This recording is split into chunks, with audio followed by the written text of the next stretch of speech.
Hi there, good evening. My name's Tish and I'm from Bliss Garden Design, and we're here on Bainbridge Island and in my garden in the evening, and I wanted to share with you some plants that I like to use for this setting.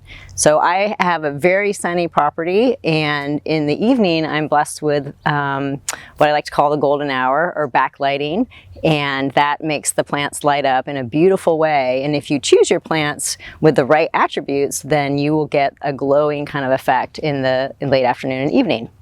So one of the plants that we'll look at first is a heather that I like to use called Firefly. And this is a great plant because it changes foliage color throughout the seasons here in the Northwest. It goes brick red in the wintertime, and then it's kind of a chartreuse in the summertime, with the new growth being peach. And so when that warm glow from the evening sun hits it, it just lights up, and you can see that here. And then behind it is a blue grama grass called Blonde Ambition, and that grass in particular is very glowy, and when it's backlit and it moves, it creates a beautiful effect in the garden. And so I've surrounded the seating area with that grass so that you see it from behind when you're dining outside. So we're here looking at another ornamental grass that also looks beautiful when backlit, and this is Anemanthele, and the seed heads on it have kind of a pinkish hue to them. They're really foamy, and so when the low sun is coming in behind them, they really, again, have that kind of glowy effect, and then have the movement as well, which is really beautiful. And then behind that is lobelia tupa, which also, when it is backlit, gets a halo effect around the flowers, and that one in particular the hummingbirds love. And so that's really fun. You can see a hummingbird on it right now. That's really fun to sit near in the seating area and just kind of watch them feed off the lobelia.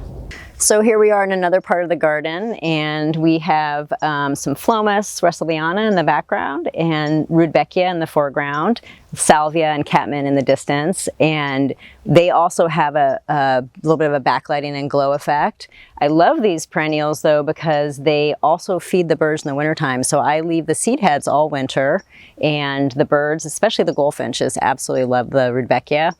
And the flowering is also, it's a succession flowering, so the phlomis is flowering early in the spring through early summer, and then the Rudbeckia kicks in midsummer to give the garden a punch when a lot of things are kind of fading out, and it's a really happy, bright color.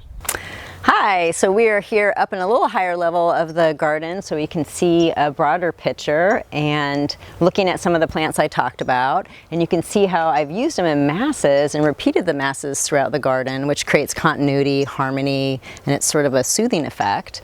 And you can really see the backlighting now in the perennials that are coming through and in these grasses here, and that truly just picks up the sun and creates that glow, that summer glow in the garden.